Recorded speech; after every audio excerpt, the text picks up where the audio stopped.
Hiina lehvik. Lehvik? Ma tuvastan pettumust.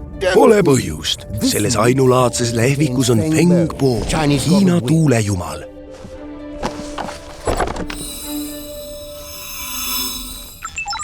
Ta läks kaua aega tagasi hulluks, nii et Huasani mungad pitseerisid ta lehvikusse ja peitsid lehviku sellesse iidsesse Hiina templisse.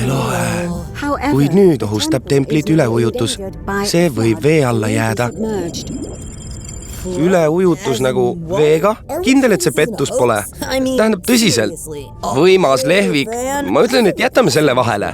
Ärge laske end lehvikust petta. Kui see avaneb, vabaneb Feng Po ja tekitab nii tugeva tuule, et see kustutab küünlad kõigi maailma laste sünnipäevatortidel.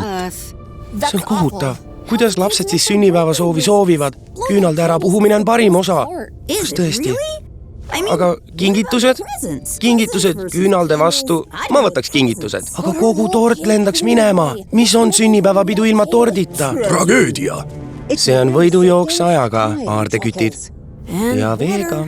Kas sul on mingi probleem veega? Minul või? Naeruväärne. Ära muretse, professor Katt. Me leiame selle lehviku. Ma luban. Viige lehvik Huasani mäele luumale. Ta hoiab seda ohutuskohas.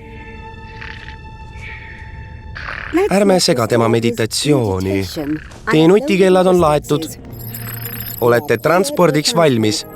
Loodetavasti on ka veetiivad. Lase käia, Mipp. On aardejahi aeg!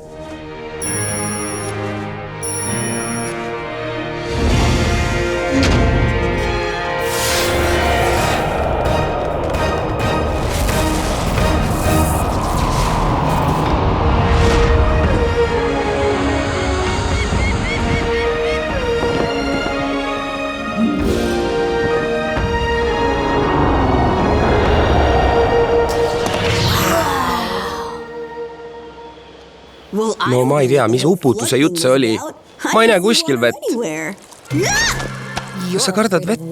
Jah? Miks sa nii arvad? Ma lihtsalt üllatusin. Muud midagi. Seal on luuma. Tere? Tere, noored aardekütid. Aitäh, et tulite. Ülimalt tähtis on saada lehvik kätte enne, kui vesi tuleb. Salajane parool on flamingo. Templivalvuri jaoks. Ma ootan teid teisel pool. Kus? Seal. See on mäel kõrge koht, kuhu vesi ei ulatu.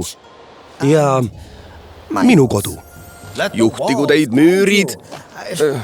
Ei mäleta küll, miks. Olgu tuul teiega. Vaata sarja Aardekütid telekanalis Kids Zone TV.